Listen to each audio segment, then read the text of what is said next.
Thank you. It's a pleasure to be here. I particularly appreciate being given the soft task of following Dan. So I'm going to have to ask you to imagine that there are some corners of the world where everything doesn't turn out quite as peacefully, and Rahm Emanuel isn't the guy you have to face on the other side.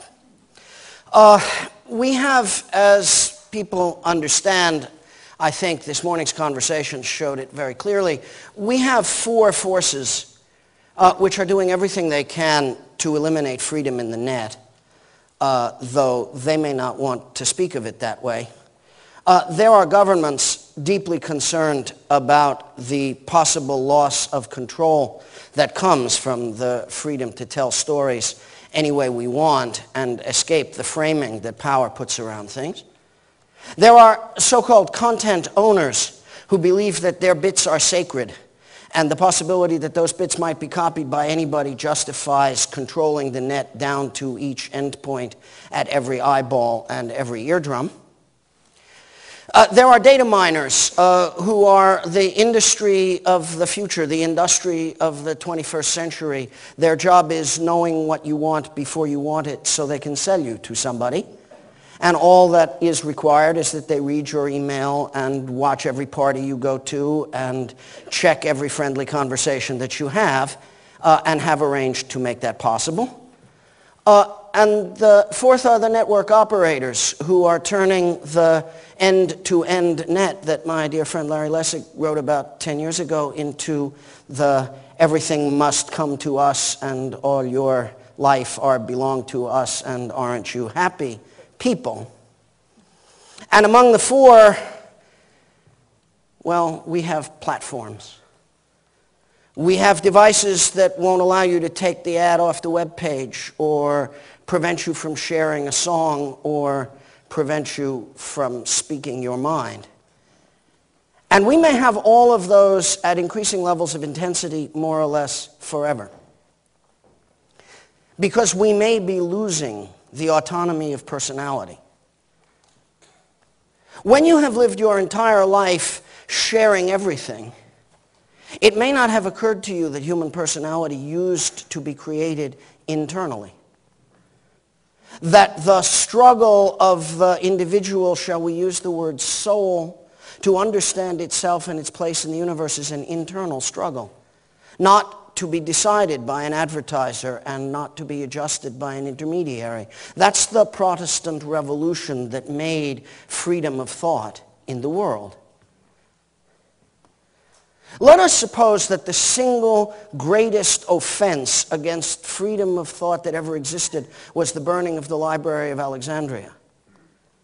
But let us suppose that the second greatest harm that could be done to freedom of thought is to discover that the Library of Alexandria has been recreated at KGB headquarters.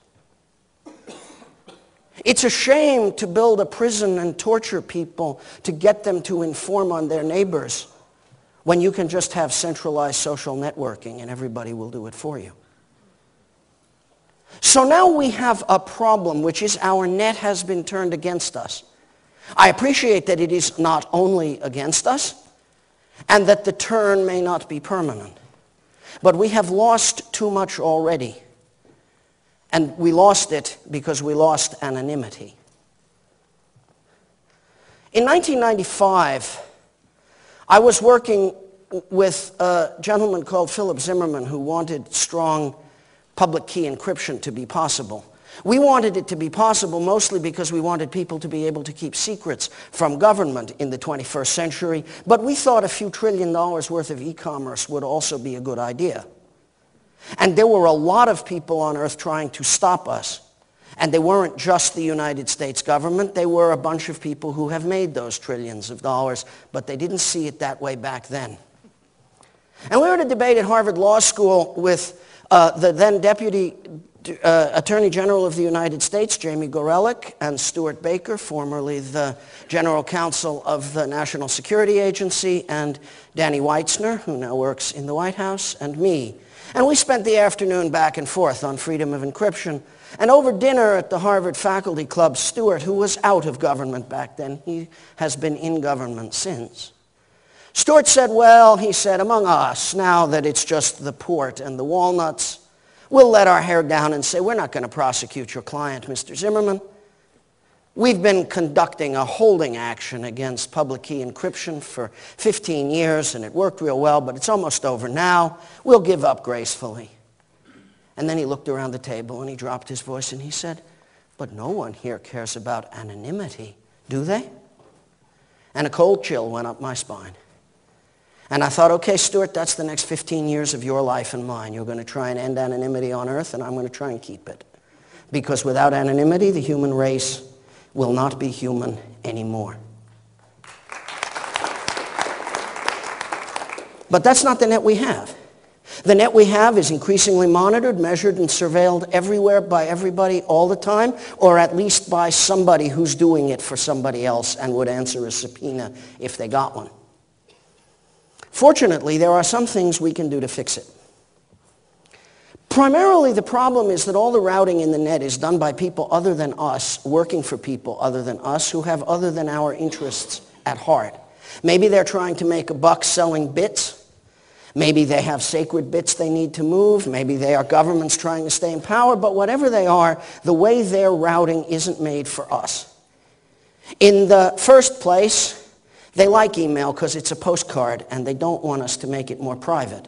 Please don't encrypt your email. We're a generation past the availability of strong encryption for every human being, and everybody's still using unencrypted email. They love it that we have to allow deep packet inspection because all our packets are sitting right there and you don't have end-to-end encryption in the net, and so somebody's deep packet inspection doesn't require anything more than a strong pair of glasses. They love it that we don't really have anonymity, that we're checked everywhere all the time. Who's this at IP address such and such? Hell, I don't know. Let's go ask the guy who has IP address such and such who was using it recently. And they get told. But we've been making free software for almost 25 years now, and we made free software so that liberty would be possible. So we have a lot of tricks in our bag. And those of us who are good with computers, we use those tricks all the time. Without strongly encrypted end-to-end untappable voice over IP, my law firm couldn't work. But I use stuff made out of bare metal by guys who know how. We need to give that to everyone. Here's how the net can be fixed a little bit. I'm not going to tell you it can be fixed completely. I'm going to tell you it can be fixed a little bit. We need smart routers that work for us. Think about that Wi-Fi router in your house or in your business, the one that is the last stop between you and the world of the public net. Suppose that router, instead of being fairly stupid and simply delivering you to your ISP, were pretty smart. Suppose it automatically encrypted and decrypted your email and kept track of the keys you need. Suppose it conducted encrypted backups to your friends so you could never lose any data anymore. Suppose it kept the computers in your house safe from the rampaging 12-year-olds of Petersburg and others who like knocking over computers made by, I won't even name their name, you know them well. Suppose it gave you a better Skype. Free telephone calls everywhere all the time to all your friends. Suppose it gave you a better Facebook, one in which you share between you and your friends, but you don't put some Zucker thing in the middle. No one great big database with 500 million people in it.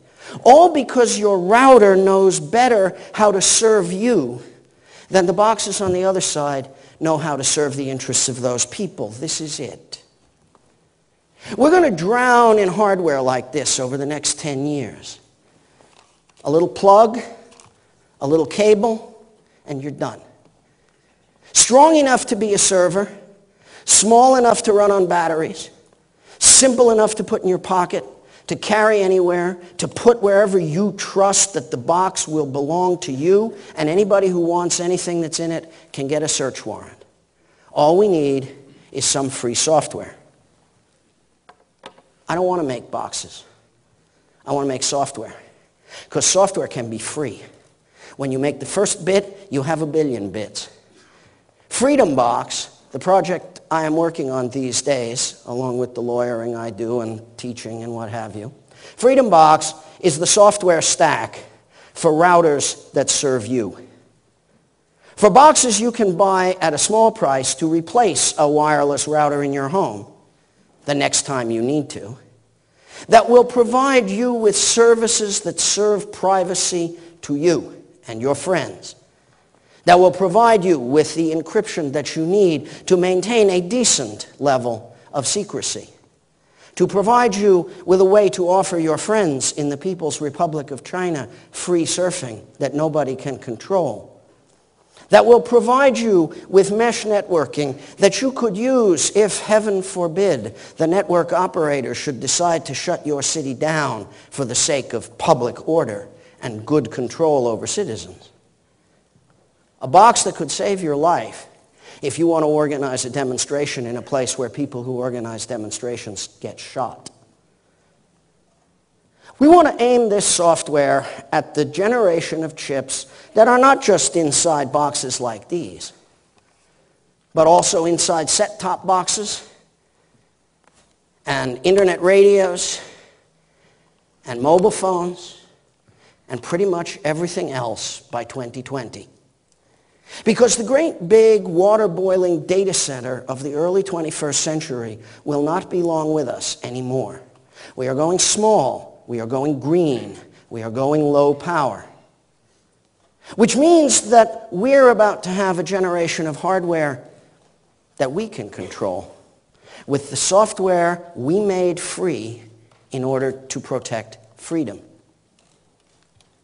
Left to their own devices, the governments, the data miners, the content owners, and those network operators would deprive us of anonymity, and in doing so they would deprive us of identity. But they're not going to be left to their devices.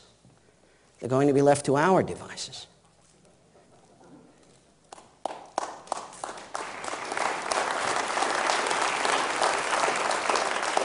And our devices are going to be about freedom. For years now, I've been representing clients who used the phrase free software. And every once in a while, when somebody else used the phrase open source software, some of my clients used to get a little hot under the collar. Because they thought it was really important to keep the word free in there, because it was free as in freedom. And freedom matters. Openness isn't freedom. Lots of things are open, but only freedom is free as in freedom, they said, and they were right. This is the moment where technology we spent a generation building for political purposes begins to serve the political purpose for which it was built. We made software to create freedom. Our strategy was make freedom, embed freedom in everything, turn freedom on. This is the moment. This is when we begin. I hope in a year from now it will be possible to say not just, here's the box, but here's the box with Freedom Box inside. It's just hacking. We know how. It's mostly a matter of taking what we already have and putting it together right. But partly it's a matter of making it in a way that everyone can use, so it isn't so geeky, so it's simple and clean. So it does for you what all that simple, clean, wonderful technology does for the people who own you with it.